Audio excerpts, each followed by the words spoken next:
This is episode 67 of Organizations Win Championships and Audacy podcast via 2400 Sports, where we talk about your resurgent Chicago Bulls. That wasn't planned, by the way, at all. I'm Dan Bernstein. That I know, at least when we're in the same frame, I can point the right way and not get it wrong. That's Jason Bernstein. Our producer is James Jackson. And we apologize if we're a little... if we keep sort of pulling back from each other today, because the two of us went out for Puerto Rican food last night. Yes. At a fabulous local restaurant called Borinquen Lounge, Borinquen Cafe. That was just Borinquen. I think they've changed the name a couple times. And great. If you know Puerto Rican food, a staple of Puerto Rican food is called mofongo. And just all of it has one key ingredient. It's a very garlicky cuisine. And mofongo especially is a mashed, baked plantain that they serve in like a giant ball, like mashed potatoes. And then you dip it in chicken stock or chicken broth. Like they make a homemade chicken broth. And you get a spoon. Ridiculously good. But the garlic is coming out of my pores. I am exuding. Oh, we both are. Yeah. I smell your breath. I'm sure you smell mine. It's coming out of my skin. Like when mom sits down. Is it coming out of your farts? Probably. But when mom sits down here, which she might at some point later, this whole couch is going to be like garlic couch. So really creative name, by the way. Thank you. I've been working on it. You're welcome. Yes. I've been workshopping it all morning. That was the best I could do. But the good news is, it's this easy one to say. If you had said the Bulls at this stage, as beat up as they are, and tired and old as they are, and not that good, we're going on a 4-game West Coast road trip, and you said they could come back 3-1. What? Considering the teams that they were playing as well. Right. It's not like they were playing Portland, but they were playing Utah, and they own. But they won. They won. A decimated Utah team. The Warriors, the Kings. Did we cover Utah? And the Clippers. We covered Utah, right? I think we did. Yeah, okay. Tuesday was when we did our last show, right? Yeah. Right? I don't know. It was Utah was Wednesday, man. Wednesday, man. Yeah. Just don't call me dude. This guy, he's been calling me dude way too much because of college. It's like, dude. Like, no, it's dad. It's not dude. So the Bulls currently sit 31 and 33. It looks like they're locked into 9th in the East. Yeah. So I feel confident saying this before we get into some of these individual games. I feel confident. I think they're going to finish over 500. If you look at the schedule. Ooh, that's bold. Well, I know for sure they're going to beat the 37.5 in the over. That was their win total. Yeah, that's true. Their win total was 37.5. So I don't think it is that bold when you look at the fact that they have the 6th easiest schedule from here on in. And Torrey Craig is healthy now. It looks like they may have figured out some better understanding of their roster with some of the G Leaguers up right now. God, look how many overtime games there are. Scroll up. Just look. Yeah, it takes a toll on you, doesn't it? Especially when DeMar DeRozan is leading your team in minutes. Oh, no, Kobe White also is up there, but yeah, see, that was Wednesday. We didn't cover it. We didn't cover these. So all right, basically, I don't want to spend too much time on the Utah game. I think they went in. They do what the Bulls do, where they play down to competition, and they squeezed one out. Got a little bit lucky, but sometimes you need some luck. And I do think that Utah's youth, two Utes. Well, I do. What's a Ute? Utah Utes. That actually makes sense. Well, that's the college team. I'm aware. At one point coached by Jim Boylan. I need to leave the room. Why? That name is worse than your breath. Okay. Is it worse? Is saying bugger off? Saying Jim Boylan makes my ears bleed. But saying it or hearing it? Both. Why would saying it make your ears bleed? If you say it, my ears should bleed. It stresses my ear canals. I don't know. So it was. But hold on, I wasn't done. Oof. Careful, don't knock that over again. But I do think that Utah's youth was a problem for the Bulls. I think they're really energetic, and I really like that dude Bryce Sensabaugh. I know you do. Dude, I just he can play, and he can do a lot of things. He's long, he's long and strong, and for a rookie, you don't really see guys with that long arms with that much strength. And that's the thing about Julian Phillips, where the only knock on him right now is his strength. However, I still think he's good. He's on the right track. He's good. And they got out of there with a win, which they stole it, and it was difficult and painful, but nonetheless, they were victorious. It was a rare bad night for Ayo Dosunmu, shooting just 2 of 11 and 1 of 6. Kobe White played 42 minutes and hit 7 of his 11 threes, and they needed it. All of them going, and it was one of the luckiest wins I've ever seen, because Caruso falls down at the end. He gets his legs tangled up with the defender, and down to Colin Sexton has a wide open three and just bricks it. And not only wide open, like he had a chance to line up Adam Silver's signature on the ball. Yeah, he took a rhythm dribble and missed it so badly it never had a chance. And Colin Sexton is tough. Yeah, he is. That's the thing. He shot 45% from 3 that game. He shot 5 of 11, so they just caught a break. He's stronger than you think. He really is. He and Kobe White, I feel like, are very similar in a lot of ways. Just quick, energetic guards. I do think Kobe right now is a better passer, if I say that. Dare I say that? It is a classic game where I always use the term an old coach once said to me. He goes, "We got to get out of here before they change the scoreboard on us," which also meant he had an issue with the referees and an issue with the official scoring, or whatever it was. But you kind of stole a win there on the road, which led the Bulls into Golden State. And I thought there was a chance they were going to get boat raced. I didn't think it was going to be a chance. I thought for sure Golden State was going to absolutely clown them. And did they get lucky with a missed layup by a rookie who you really like? Everybody likes him. Yeah, he's good. Yes. But that's Brandon Pajemski. Yes, but the fact that they were in that game from start to finish and closed it out the way they did, God, that's really weird to see. But the way they closed that game out was really impressive, all things considered, with this road trip. What I just said about that's really weird to see. Vooch had 33, 11, and 5. And was had -7. a -7. That's what you need to know about the conundrum at this point in his career that Nikola Vucevic is. Is he a net negative? Not when he scores 33 and has 11 rebounds and 5 assists. He's so bad defensively that they're getting killed in high pick and roll. Yesterday was the worst, and I have something to say about that. But I'm satisfied with this road trip, no matter what. I didn't think they had a chance yesterday. Now I'm leaning over you to call up the box score for the next game. So don't get weird and don't push me or anything, because you're going to knock something over. Okay. And don't breathe on me. So the Vooch, stop it. Vooch is a continued conundrum, because this team, as currently constructed, needs him desperately. But sometimes on defense, and especially not just defense, 50-50 balls, open floor stuff, he needs to try. But hold on. He said he wasn't going to type something in. He was just leaning over and talking without looking. I'm worried about you. I'm waiting for you to give me a wet willy or something.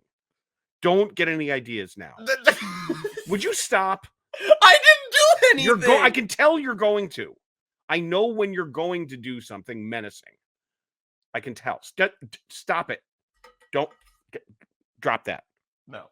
Put that away. No. Who do they play? Clippers. Stop it. Don't. It's not funny. It's not funny. We're Did you draw on me? It didn't work. Dingleberry. Quit it. Okay. All You've done it to me. You've drawn I'm a not- penis on my foot before. That's true. Because I'm extremely mature and I set a fabulous example as a father. because that's what one does. We weren't done with the Warriors game, were we? Andre Drummond plus 10 in just 12 minutes. Yeah, look at OB. 7 rebounds in 12 minutes. And Onuralp Bitim, Led the team in plus minus. he was plus 11. And I told you before the game. I said before this game, I said OB is going to be needed just because he can shoot, and he only scored 6 points. He made 2 threes, and they both mattered. I'll say this about both Bitim and Julian Phillips. And the last couple weeks, they've in large part been the story. Yeah, Dalen's not playing. Forget Dalen. Bitim is taking Dalen's minutes because he can shoot, He- and he's for the most part he's in control. Neither Bitim nor Phillips is scared of the moment. No, They not at don't. all. They don't care. They really don't. They are. They can come right in and just go. And I think I'm not surprised when it comes to Bitim, because European players always seem to have a level of composure that not all NBA players do. And he's played pro basketball before. It's not his first rodeo. I'm really surprised with Phillips. I know he went to Tennessee, Power 5 school, but he's a year older than I am, so it's weird to think about. And he's coming in there and he's making his presence felt. Yeah, it would have been better in the loss to the Clippers. It had the bench had a little bit more presence. But it's Because- difficult against their bench because it's so deep.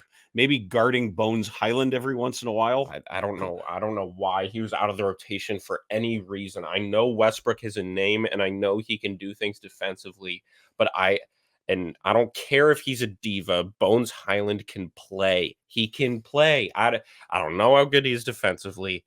He can shoot the crap out of the ball and he can score. If he was given more of an opportunity, I think it's safe to say I think he'd be on the same level as an Emmanuel Quickley type guy. Because we used to compare Kobe to Emmanuel Quickley. I think he's surpassed that. I think for sure he's earned the right. He has earned the right as a better player than Emmanuel Quickley. He can do more than score now.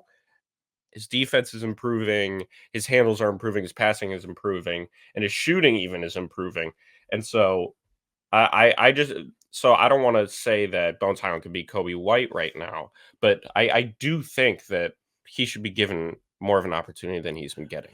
What was exposed, I think, from an X and O perspective vividly against the Clippers was Vooch's lack of foot speed, being incredibly vulnerable in high pick and roll. It's like the least fancy play in basketball. It is a straight big man dive to the basket. Let me get a sip of coffee before I just go off real quick, because I need to take a deep breath. Oh, wow. I don't want to go off on a rant here, but I am a sophisticated gentleman. Oh, drinking Kroger brand coffee. Blow it up your ass. Up or out? I'd prefer out. Up might hurt. I think the idiom is out. It's not up. Because up's bad, right? I think out's better for all It's involved. like the Eric Cartman clip when he complains about his poop being solid, but instead of watery. What? Yes. All right. I gave this restaurant 1 star because All right. That's fine. Fine. It was in the Yelp How do episode. you feel about Burgers. Yeah. Oh, that. Yeah. How do Yeah. you feel about Vooch? Okay. I know he puts up numbers. I don't give here we go. I don't give a shit. Okay? Because he doesn't try. He doesn't try. I don't care how slow your feet are. If you don't try to move them, you're going to get beat every time. Or how fast, I don't care how fast you are. We've seen this with Zach LaVine. If you don't try, people are going to beat you. And he gets beat every time, not because he doesn't move his feet, because he's slow. You can tell when somebody's moving their feet. Drummond is not the fastest guy, yet he tries to get involved. And what he does is he gets his hands in the passing lane, which he is fantastic at. He fouls is what he does. Fine, send him to the line instead of giving him a dunk, especially if it's a 7'2" big man that isn't known to be a shooter like Zubats. I don't know what he's shooting from the free throw line, but I can guarantee you it's below 80%.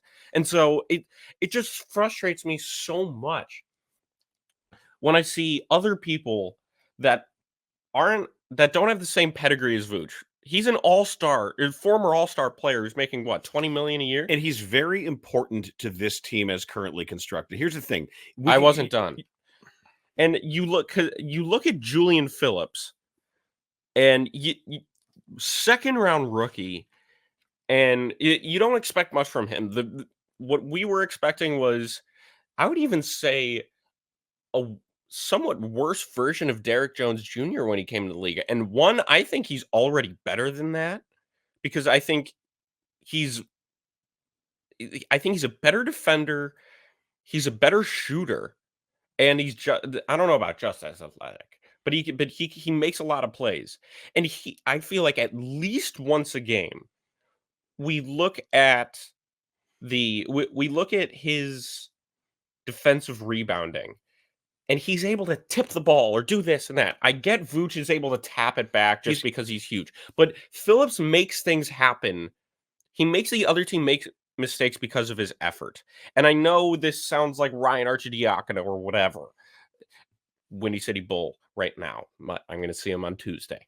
But it just frustrates me so much when I see Vucevic not trying.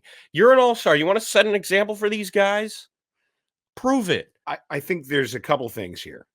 First of all, he's, regardless of how you feel, he's immensely important to what they do, especially as currently constructed. Which is why it's you're going to have to take some of the bitter with the sweet. He's not all of a sudden going to become a better defender. I don't care. You got to freaking try. He does do things that complaining all the time and whining. He also remains in large part a very important passer and a pretty good passer, and the fulcrum of a lot of what they do offensively. Have we talked about that? The velocity on the passes? Did we talk about that? I did it on the show. I think we talked about it a little bit here, but yeah, it's not. Yeah, they need to pass it more with more effort. Harder. They need quicker, more decisive, harder passes. Bidham can really zip that thing. Sometimes to the other team, but because his decision making is not great. I don't care as long as he keeps shooting the ball every time he touches it. And Vooch's 3-point shooting has ticked up a bit. He's jumped from 25% to 28%. Wow, which has been a fairly significant stretch for him. But he's below his career averages pretty much. He shot 40% in 2021. It's a big drop. It is, and teams are with the Bulls, he shot 39. Teams will leave him. Last year, he shot 35, which is fine. If he shot 35 this year, I'd be satisfied. You don't expect him to be Jokic or Porzingis with that. Got to make more than 28%. I just think the issue is going to be, I believe we saw this stat that the Bulls allow more points to the roll man off pick and roll than any other team in the NBA.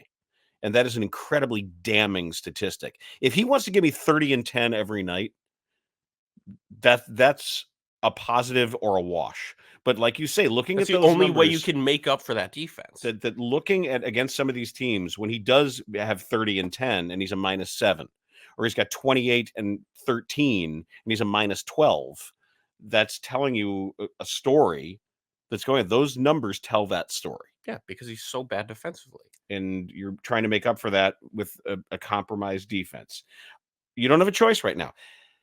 I think also it needs to be said that looking at a team where however you want to talk about it, and I'm just saying this in general, if you had said no Lonzo, no Zach, no Patrick Williams, that this team would outperform its win total. Billy Donovan's done a good job. I hate Instagram comments that say "Fire Billy." He deserves so much credit for what this team has been able to accomplish. And I know we say they're frustrating, they're in the middle of the pack, whatever, and they are. But if you look at their roster right now, the fact that they're in the even the play-in picture is somewhat impressive. It's frustrating because that's their bar, and I wish it wasn't their bar, and I kind of wish they would tank. But if that is their bar, and this is what AK is telling Billy to win, doing a damn good job of it. And I'm gonna say it again. I think Zach being out helps this team more than he matters to the team. Well, it was good to see him, and I'm glad he's getting healthy. Which Yeah, means and Lonzo too. It was nice to see Lonzo travel with the team. Always nice. Apparently, there might be some contact stuff soon. Yeah, they said he was sprinting for the first time. I want them to give him every opportunity to get the most out of whatever he's got left. I want them to be optimistic, and as they should be. I want him to be optimistic, and I wish for the best. I still feel terrible for him, and if he does come back, it's not going to happen. But in the world that he does, it would be valuable. Actually, it would be assuming he's half of the player that he was, if he can move. Well, I'll say this: it would be a major international medical story if he came back to play effective NBA basketball. No one has ever played even basketball after this surgery. And even if he's not as good as he was in his first season with the team, even if he's just a solid player, if he could play NBA basketball, it is an international medical story. And there will be people saying, "What did you do for this surgery? What is the rehab that sort of stuff?" Because wasn't this very similar to Brandon Roy? That I don't know. No. I just know that no one has ever played high-level organized basketball competitively after a cartilage transplant. Period. Paragraph. We'll see what happens. We will. And I agreed to do something when we were at dinner last night. So this is a quid pro quo, is what this is. So I don't know what we call this. No, that is incidental. No, that is incidental. He said, he goes, "Oh my God, I'm telling this story on the pod." And I said, "Only if I get to tell the other story on the pod." I suggested that. Well, I guess you offered. Yeah, you did. I said, you offered. You said no, and then I said you can tell this other story. Okay, so we're calling this segment "The Bernsteins Are Idiots." Creative. You can start. I'll start. Okay, fine. We were sitting at dinner last night enjoying our Puerto Rican food. Maybe that was why he was an idiot. I was overdosing on garlic. How stupid was he? Very. Match game. Yeah. I know. Like, I don't know a match game reference. Oh. Blow it up your ass. Dumb Dora is so dumb. All right, go ahead. And I saw on Instagram that Morehead State won the Ohio Valley Conference. And I said, "Dad, can you name the NBA player that went to Morehead State?"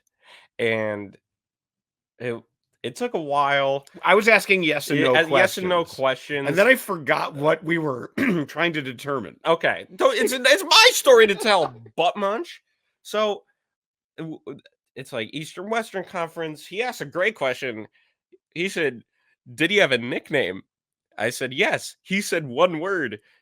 I said, "Yes." He said, "Does it have an animal in it?" And I said, "That's almost the entire nickname." And he said, "Manimal?" And I said, "Yes." And I knew there was a guy nicknamed Manimal. I just forgot who it was. And we eventually got to the Denver Nuggets mid-2010s starting lineup, known for rebounding specialist. This guy has no idea who it is. And it's Kenneth Fareed, and I'm sure the audience is able to guess that if they know basketball better than he does. So probably. And it was hilarious. And I started the question with who went to Morehead State, and when I say Kenneth Fareed, he goes, "He go to San Diego State?" I forgot what we were doing. I was too busy eating my bacalaitos and pastelillos. Shut up. and arroz con gandules. So good. It was so And good. carne frita. Okay, and just stop. But blood it was very sausage. funny. But now it's your turn. Okay. Okay. We're in the grocery store. And we're just swinging through to grab what we need. And we happen to be doubling back from the back through the cereal aisle. Okay. So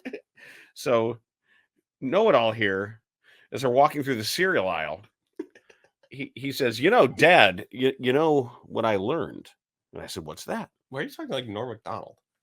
He said, so Jason says, sometimes some grocery stores will place the brightly colored sugared cereals on the lower shelves. And I know exactly where he's going with this because everybody knows this. He thinks it's some sort of pearl of marketing wisdom that only he knows. I don't know. I just felt like saying it. I know. You were just offering something conversationally. I'm not mad at you. Well, And it sounds like you're making fun of me. I am. Oh. And he says, you know why they do that? He said, because when parents are here with their children, the kids will be tantalized. I wasn't this eloquent with it. Let me tell the joke. Oh. The kids will be tantalized by and they'll tell their Mom, Dad, can we get Fruity Pebbles? Can we get Apple Jacks? And they'll see this. Can we get Trix? Can we get Cookie Crisp? That's a lot of examples. And they'll see it and they'll apparently either stop it or fine, throw it in the cart. And they use the kids. They entice the kids because they put it where they can see it. You talk about an absolute utter lack of self-awareness or irony. I am not kidding when I say it could not have been 20 seconds later. In the very same aisle, I'm walking about 5 feet ahead of him, heading toward the self-checkout. And I hear behind me, Dad! Snack pack pudding! I haven't had this in so long. I forgot how good this is. Like, what? He goes, snack pack pudding. It's so good. Oh, can we get a snack pack? I said, fine. So and he's like, should we get the 8-pack? No, we're going to get the 4-pack. And he grabs a 4-pack, $1.99 chocolate pudding. I've already eaten it. All of it? You had 1, I had 3. Well, we went 3 and 1 on the road trip, and we'll take that. So, and foreshadowing. And he puts it in the basket, and I said, he puts the lotion in the basket. Puts the pudding in the. That's a second Silence of the Lambs reference. So he had no concept, no self-awareness of he just did the exact thing he was saying that little kids do with their parents. You know that they are serious snack pack pudding. and I had to point out to him that he did it. He didn't even recognize. Like I at least expected him, like, oh, I guess I just did that thing, and he didn't. Idiot. But pudding was good though. Yeah, I had in a while. That's what I'm. Yeah, so shut up. It was good. It's not as good as the whatever the chocolate pudding is from say North Star. Even. Yes, because I think the North Star camp like reconstituted pudding. Yeah, and but they also do worms and dirt there. They throw they just put Oreos and gummy worms in it. Wow.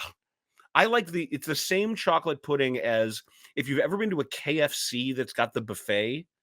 Bucknell actually has once in a blue moon there will be a pudding station on a weekend morning, or maybe yeah, maybe not a morning, but like 12 o'clock or 1 o'clock, like the old like congealed. Yes, that's exactly. There's I love it. There's chocolate and vanilla, and you scoop in. Then there's a section with sprinkles, M&Ms. Do they Oreos. ever have like banana flavor with the Nilla wafers on it? It's almost like banana cream, like cheap banana cream pie filling. I don't know. Maybe some whipped cream. That's so good. Okay. So good. All right. Well, that leads us to the OWC Showdown. Now, we have expanded the showdown to go music, please, maestro. Thank you. We've expanded. Fine. Here's the question. Simple and to the point. Okay. Who is the all-time NBA individual leader in games played? Robert Parrish. Yes. I didn't think you'd know that. Yeah. Oh, I thought we'd be. That's so easy. I thought he played for millions of I years. thought you wouldn't know that. I thought It's not even close. I know. I thought we'd be here a while though. I didn't know you knew that. Oh my god, dude! Don't call me dude. That's such a terrible question. I thought it was going to be hard for you. I thought it would take forever for you to know that. God darn it! That's so backhanded. You're saying that my NBA knowledge is shallow. Well, I didn't know. Just because I wasn't alive back then doesn't mean I can't learn. Fine, your question. All right, mine is a lot more creative. We were going to do a thing, by the way, because it's Oscar night. We had this whole idea, like, let's go through everyone in the history of the NBA named Oscar. And there is basically 2 and one, really. Yeah, who everybody knows, and that's it. And the other guy is Oscar Nishibwe. Sheboy, yeah, the Kentucky dude. That's it. Yeah. So that ended there. Okay.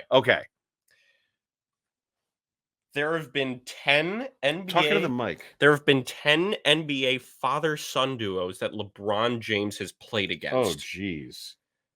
Can you name the 10? And some of them are very hard, but how many of the 10 can you name? Oh, jeez. Father-son duos that LeBron has played against. Yeah. Not coached against, not like a coach father. Oh, there's the guy, the junior, Andre Smith. Smith, yes. Smith. What's the? I know Auburn Rockets. What's his first name? It's something junior. Right, I'll give you Jabari Smith. Jabari Smith Jr. I'll give you that one. All right. He never played against Terry Ross and Terrence Ross. Terry was in the league. This is hard. He didn't play against Greg and Cole Anthony? No, that's a good one though. He did not, but very good guess. I thought that was a for sure. I don't even know where to begin with this. One of them, pretty obscure. One of them, the father of Griffin. Yes, correct. AJ and Adrian. Correct. One of the fathers of this father-son duo was a #1 overall pick. The father was a #1 overall pick. Not like Joe Smith's kid. Nope. Does he have a kid? Nope. You'll get it. No, I probably won't. This is he was drafted after the 90s, is what I'll say, but before LeBron. Kenyon Martin. There you go. Kenyon and KJ Martin.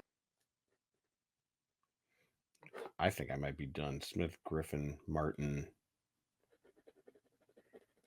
Oh boy, that draft by that Kenyon Martin draft. Oh my God, was that Olowokandi? No, Olowokandi was a #1 overall pick. Oh, that's right. Yeah. Don't test my NBA knowledge, Jason Bernstein over here. Yeah, don't look at that Kenyon Martin draft. It is brutal. I don't even know. All right, I'm do you just want me to just? Yeah. All right. Glenn Robinson and Glenn Robinson III. Okay. Oh, what about Hardaway? No, he was done. Okay. Rick, they're up. Here we go. Rick and Jalen Brunson is one of them. Brunson. But I will say one of the point guards he played against in this Hall of Famer. Stockton? No. Because did the Stockton kid ever get? He did get to the NBA. Maybe. Are you sure they didn't play against each other? 100%. This point guard is a Hall of Famer. Did he retire relatively recently? No. And his kid is playing right now. Is his kid any good? Peyton. Yeah, there you go. Gary Payton and Gary Payton II. Gary Trent and Gary Trent Jr. Yes. The Shack of the Mac. So we've got Smith, Griffin, Martin, Brunson, Payton, Trent. 4 more. This one I didn't even know, but Samaki and Jabari Walker. I would never gotten that one. Okay. Juwan and Jet Howard. Jet's a first-round pick. Okay. Is that 9? That's 2 more. That's 8, I think. Wait, count. Yeah, that's 8.